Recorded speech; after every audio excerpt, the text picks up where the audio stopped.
Greg Steiner here on Eagle All Access as we get ready for EMU Volleyball. We do a bit of a season preview with head coach Kim Berrington and entering her 16th season here at Eastern Michigan. Wow. Boy, how time flies. It seems like just yesterday you were an assistant coach here.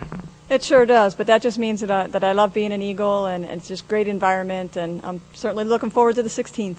Well, last year was a season you certainly we're looking forward to. It re-energized you and the just entire program. You go from 5 wins in 2009 to a major improvement, 19 games more you won last season, a record-setting one, and set not only school but Mid-American Conference records. And it was all based on underclassmen. Freshmen, sophomores, and your juniors really led the way.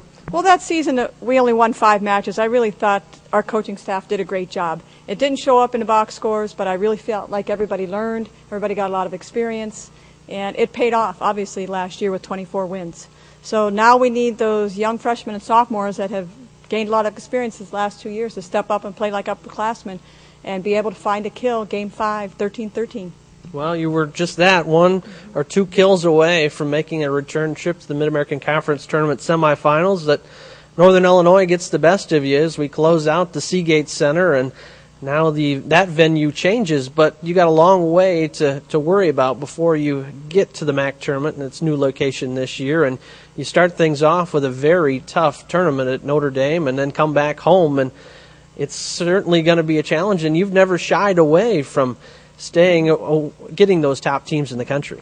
Well, that first weekend at Notre Dame is much like the Mid-American Conference Championship, where we play a single match each day, Friday, Saturday, and Sunday, and that'll teach our team how to prepare for those big matches.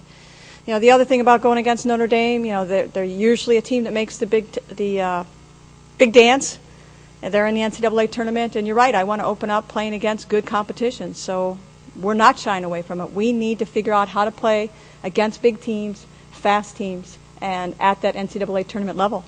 No gimmies. Then you come home for an Oakland University team that right in your own backyard, somebody you go head-to-head recruiting with, and it's a game you got to win, knowing that a few years ago they were able to nip you here in this building, and it snapped a long winning streak you had against them. But more importantly, it's also the season opener in front of the home crowd here, and I know it's always a special occasion when you get to open in this building.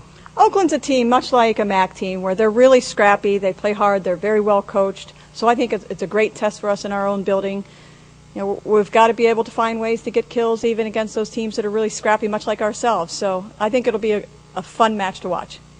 Well, and then before that, you know, you got some other trips. You go to Robert Morris, you go to Indianapolis, and like we said, no gimmies, but you got such a team now that has moved up. You're not so freshman-laden, but you still got a lot of freshmen that you're going to play, and you're going to have to get some wins early to make those and everybody happy in playing time because you've got so much talent on this team now. That's why I like the schedule that we have. We have some formidable opponents with going to Notre Dame. When we go out to Utah and we play BYU, they have a right side player who's 6'8", and the MAC just keeps getting bigger, so we need to see those big opponents. And then we also need to play the opponents like IPFW and Oakland, who just play incredible defense. So it's a nice mix for us.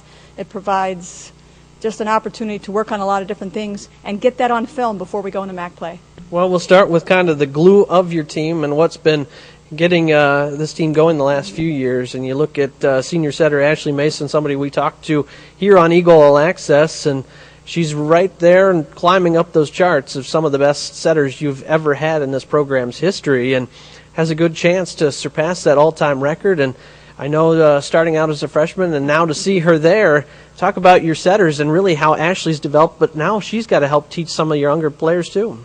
She does. I mean, I like having setters set for 4 years, and sometimes you might take your lumps your freshman and sophomore year, but what they could do junior and senior year is so much more.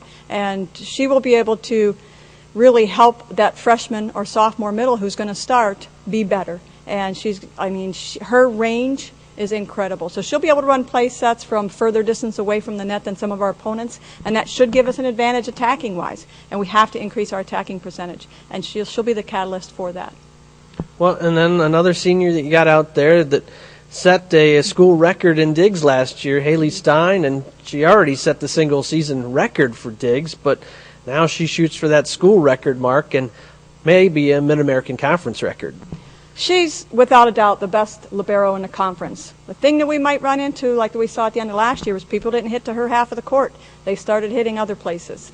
So I don't know what's going to happen with record books, but if she makes them hit to places that are weaker for us, we need to make sure that we cover that. But it also we might force them into making some errors. So it'll be interesting to see what they do with Haley after all of her accolades and how solid she was last year. But she's dynamite to watch. And your third senior is somebody that's pretty special in her own right. Whenever you put her in there, she either gets the serve right away or comes up with a defensive play that everybody puts a star by, because it sometimes saves the set. In Cassie Sowers, and she's a role player, but she's one of the best role players you can find. You know, the duo between Haley being our libero and Cassie being our number one defensive specialist, I think it's the best 1-2 punch in the league. And you're right, she provides so much energy because she covers so much court. She hits the floor so hard, she doesn't care where she's going to dig that ball.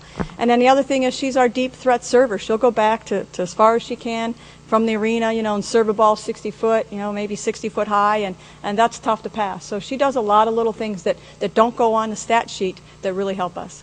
And then we turn more of our attention now to the junior class and some people that are right up there in their own right. Rachel Iquinella, a first-team All-MAC selection, and Kristen Baker, somebody who can certainly have some qualifications for those All-MAC teams, and they're back for their junior campaigns. And I know they have had a great off-season and good springs to make you certainly happy with them moving forward. Rachel is just amazing. She just keeps getting better and better, and such a joy to coach. And you know, probably the weakest part of her game was serve receive, and defense, and she played beach ball all summer.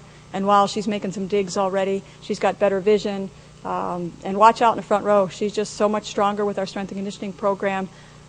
She's going to put up some impressive numbers. Kristen Baker has got off to a great start so far in preseason. The thing with Kristen the last couple of years, she's battled injury towards the end of the year and has lost her jump. She has some leg issues we need to address early. So we need to keep her healthy, because she will definitely be our leader as a middle blocker. Well, and then two other people that you stuck on that front row on the both outside and middle, and Aaron Short and Paige Roback, and one of them gets the all-freshman nod and one of them just falls short, but certainly they both had breakout freshman campaigns and were worthy of that consideration, and they can only have gotten more improved with extra play. Certainly, I think Paige should have been on the all-freshman team. I think she got off to slow start with her numbers, attack percentage and things like that. But if you look at her stats in the MAC tournament, the last 5 or 6 MAC matches, she was really stellar for us. Erin's impressive. Her numbers are impressive, but she also has big kills, big blocks. So it's nice to have those two at the pins. Well, now you add 4 freshmen in the mix, and I'll kind of let you talk about them, because I know they're highly touted and are certainly going to make a big influence on EMU volleyball the next 4 years moving forward. Well, Katie Krasowski was an All-American, Under Armour All-American honorable mention. She comes from Illinois, great high school program, and she's played for a club team that has really been one of the top 4 in the country the last few years. So she has a ton of experience.